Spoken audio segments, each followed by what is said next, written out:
Welcome to नमर्स English.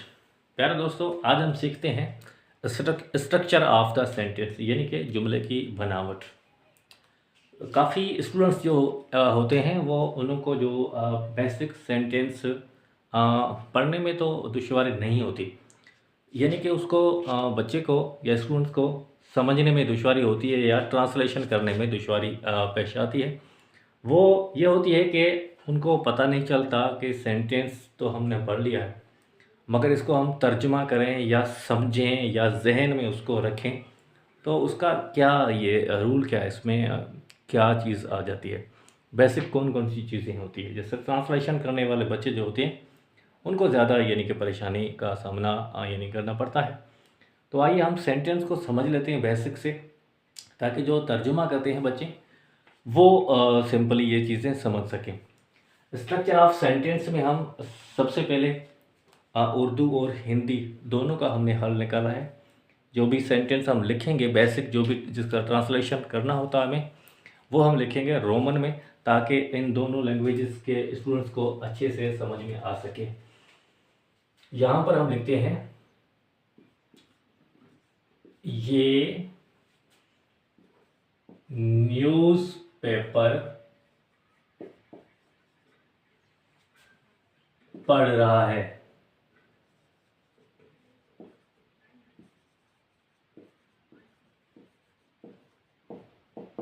ये newspaper पढ़ रहा है। तो इसमें हम समझते हैं कि सब्जेक्ट कौन सा है और वर्ब कौन सा है और ऑब्जेक्ट कौन सा है। सब्जेक्ट, वर्ब और ऑब्जेक्ट को जाने बगैर हम इसका तर्जुमा यानी कि ट्रांसलेशन इनटू इंग्लिश हम कभी नहीं कर सकते। या हम कोई नया सेंटेंस, कोई भी हम इनोवेटिव सेंटेंस या अपना कोई भी ख्याल हम पेश करना चाह रहे हों, तो without knowing the structure of sentence कोई भी हम सेंटेंस ऐसा नहीं बना सकते। ये रूल ही नहीं है कि कोई भी हम लैंग्वेज उसकी हम सीखने के दो ही तरीके हैं, या तो उसकी ग्रामर आप सीख लो या तो कोई आप लर्निंग कर लो, लिसनिंग कर लो, या किसी को आप सुन लो। तो यही तरीके हैं, मगर सुनने में तो वही चीज़ें आएंगी ना। जैसे हम कोई सेंटेंस सुनेंगे तो वही बोल सकेंगे, ज़्यादा कोई सेंटेंस हम नहीं बोल सकते। तो प्यारे दोस्तों, हम सबसे पहले यहाँ पर देखते हैं इस सेंटेंस को। ये न्यूज़पेपर पढ़ रहा है। ये न्यूज़पेपर पढ़ रहा है।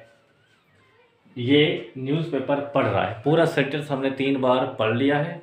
इस सेंटेंस के हम टुकड़े टुकड़े करेंगे, तोड़ेंगे, क्लासिफिकेशन इसकी करेंगे, ताकि आप बच्चों को ईज़िली समझ में आ सके कि इस सेंटेंस को हमने अपनी भाषा में यानी कि उर्दू में या हिंदी में तो इस तरह लिखा है, रोमन उर्दू में या रोमन हिंदी में हमने इस तरह लिखा है, मगर इसकी ट्रांसलेशन जब अंग्रेज़ी में हम करेंगे, इंग्लिश में करेंगे, तो वो कैसे करेंगे, उसका तरीक़ेकार क्या है। जैसे ये न्यूज़पेपर पढ़ रहा है, आपने वीडियो पूरी गौर से सुननी है। ये न्यूज़पेपर पढ़ रहा है, इसमें पढ़ने का काम हो रहा है। न्यूज़पेपर पढ़ने का काम हो रहा है, यानी कि पढ़ने का काम हो रहा है। पढ़ कौन रहा है? ये, इसको हम ये बोलते हैं डस्टर यार। मगर यहाँ पर हम सपोज करते हैं कि इसको हमने ये का नाम दिया है, ये पढ़ रहा है, तो ये क्या हुआ? सब्जेक्ट, यानी कि काम करने वाला। काम करने वाला यानी कि न्यूज़पेपर पढ़ने वाला। तो ये न्यूज़पेपर पढ़ने वाला हुआ सब्जेक्ट, पढ़ने वाला हुआ, काम करने वाला हुआ the doer of sentence. The doer of work in sentence is called subject of the sentence. यानी कि जुमले में जो भी काम करने वाला होगा उसे हम कहेंगे काम करने वाला, सब्जेक्ट, फाइल। यहाँ पर ये हुआ सब्जेक्ट। अच्छा, तो भाई ये हुआ अगर सब्जेक्ट, तो ये कर क्या रहा है? न्यूज़पेपर पढ़ रहा है। न्यूज़पेपर पढ़ रहा है। कौन सा काम हो रहा है? पढ़ने का। काम कौन सा हो रहा है? पढ़ने का हो रहा है।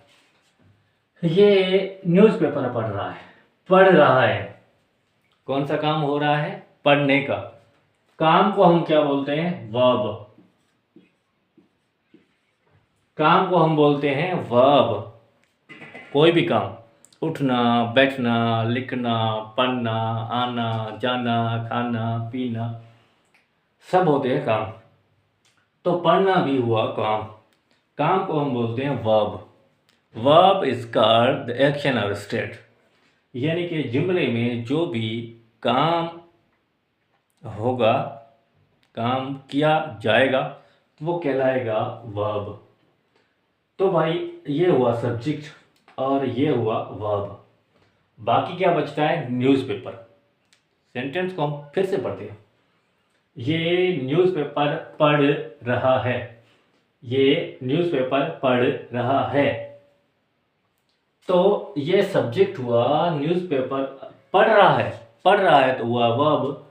तो ये पढ़ रहा क्या है? ये देखना है हमने, ये पढ़ क्या रहा है? न्यूज़पेपर पढ़ रहा है भाई। ये क्या पढ़ रहा है? न्यूज़पेपर पढ़ रहा है, या बुक पढ़ रहा है, लेटर पढ़ रहा है, या कुछ भी चीज़ है। या अगर कुछ भी कर रहा है ना, न्यूज़पेपर पढ़ रहा है ना, तो न्यूज़पेपर पे इसके काम का असर है। यानी कि ये काम किस पे कर रहा है? इसके काम का ताल्लुक, वाबस्तगी, वास्ता किस चीज़ से? न्यूज़पेपर पे। तो न्यूज़पेपर क्या हुआ? ऑब्जेक्ट। कोई भी चीज़ हो सकती है, हम उसे ऑब्जेक्ट कहते हैं। कोई भी ऐसी चीज़ हो, जैसे this is object, this is object, चीज़ है ना, ये भी चीज़ है, ये भी चीज़ है, ये भी चीज़ है, ये भी चीज़ है, तो ये चीज़ें हुई, उसको तो हम वैसे ही ऑब्जेक्ट बोलते हैं। According to structure of sentence, जब सब्जेक्ट के काम का असर या ताल्लुक जिस भी चीज़ से पड़ता हो, वो कहलाता है ऑब्जेक्ट ऑफ द सेंटेंस। ये पढ़ रहा है, क्या पढ़ रहा है? न्यूज़पेपर। तो न्यूज़पेपर हो जाता है ऑब्जेक्ट ऑफ द सेंटेंस। अच्छा, तो भाई हम इसको ट्रांसलेशन में कैसे उतारेंगे? इसकी ट्रांसलेशन कैसे करेंगे? तो ये हुआ subject plus object plus verb. ये होता है हिंदी में या उर्दू में या वेस्टर्न लैंग्वेजेस का जो ट्रांसलेशन तरीका जो होता है, उनकी नेटिव लैंग्वेज में जो होता है वो ये तरीका होता है कि सबसे पहले सब्जेक्ट आता है, उसके बाद ऑब्जेक्ट आता है, लास्ट में आता है वर्ब। मगर इंग्लिश में ऐसा नहीं है। इंग्लिश में यहाँ पर हम लिख लेते हैं इंग्लिश, ताकि आपको आसानी हो। इंग्लिश में ट्रांसलेशन करने के लिए हम सबसे पहले रखेंगे सब्जेक्ट। सब्जेक्ट में क्या आता है? ये को हम इंग्लिश में क्या कहेंगे? ही। न्यूज़पेपर पढ़ रहा है, कर क्या रहा है? पढ़ रहा है। तो यहां पर हम लिखेंगे रीड्स, यानी कि सेकंड पे आएगा वर्ब, यानी कि एक्शन। कौन सा एक्शन हो रहा है? पढ़ने का। ही रीड्स, ये पढ़ रहा है। अच्छा, पढ़ क्या रहा है? न्यूज़पेपर। न्यूज़पेपर क्या है? ऑब्जेक्ट है। ऑब्जेक्ट, न्यूज़पेपर क्या है? ऑब्जेक्ट है। तो हम यहां पर लास्ट में रखेंगे न्यूज़पेपर, यानी कि ऑब्जेक्ट। तो ये क्या बन जाता है? ट्रांसलेशन करने का तरीका। स्ट्रक्चर ऑफ सेंटेंस में हम अपनी लैंग्वेज में, उर्दू में या हिंदी में, यहाँ पर सबसे पहले सब्जेक्ट रखते हैं और सेकेंडरी यहाँ पर रखते हैं हम ऑब्जेक्ट, और थर्ड में यहाँ पर रखते हैं वर्ब। मगर इंग्लिश में ऐसा नहीं है। इंग्लिश में सबसे पहले आ जाता है सब्जेक्ट, यानी कि he writes a letter, he reads a newspaper, he studies in 9th class, he drives a car. इस तरह के और भी सेंटेंस बन सकते हैं। सबसे पहले हमने स्ट्रक्चर को समझना है, बनावटी जो उनका ग्रामेटिकली या साइंटिफिकली जो तरीका होता है किसी भी लैंग्वेजेस का, वो हमने समझना होता है। तो सबसे पहले सब्जेक्ट, उसके बाद वर्ब, उसके बाद आ जाता है ऑब्जेक्ट। ऐसे और भी सेंटेंस हम लिख सकते हैं, जैसे एग्जाम्पल के तौर पे यहाँ पर मैं लिख रहा हूँ, जैसे Naman studies in class first, Ishan calls you. ये क्या हो जाता है? ऑब्जेक्ट। ये क्या हो जाता है? वर्ब। ये क्या हो जाता है? सब्जेक्ट। सब्जेक्ट में I, we, you, he, she, it, they या कोई भी नाम सिंगुलर फॉर्म में भी आ सकते हैं और प्लूरल फॉर्म में भी आ सकते हैं। लाजमी नहीं है कि इंसानों के नाम हो, जानवरों के भी नाम आ सकते हैं। परिंदे उड़ रहे हैं, गाय घास खा रही है, घोड़ा दौड़ रहा है। इस तरह के और भी यानी कि सब्जेक्ट ऑफ द सेंटेंस आ सकते हैं। तो सेंटेंस बनाने का ये बेसिक तरीका है। हम अगली वीडियो में आपको सिखाएंगे सब्जेक्ट, वर्ब, ऑब्जेक्ट के अलावा भी चीज़ें। वो चीज़ें होंगी सब्जेक्ट, वर्ब और ऑब्जेक्ट में डायरेक्ट और इनडायरेक्ट ऑब्जेक्ट, सब्जेक्ट और प्रेडिकेट, सब्जेक्ट और प्रेडिकेट और extension of predicate and super extension of predicate को समझने के लिए हमारे साथ जुड़े रहिए और अगली वीडियो का इंतज़ार करें। Thanks for watching Naman English.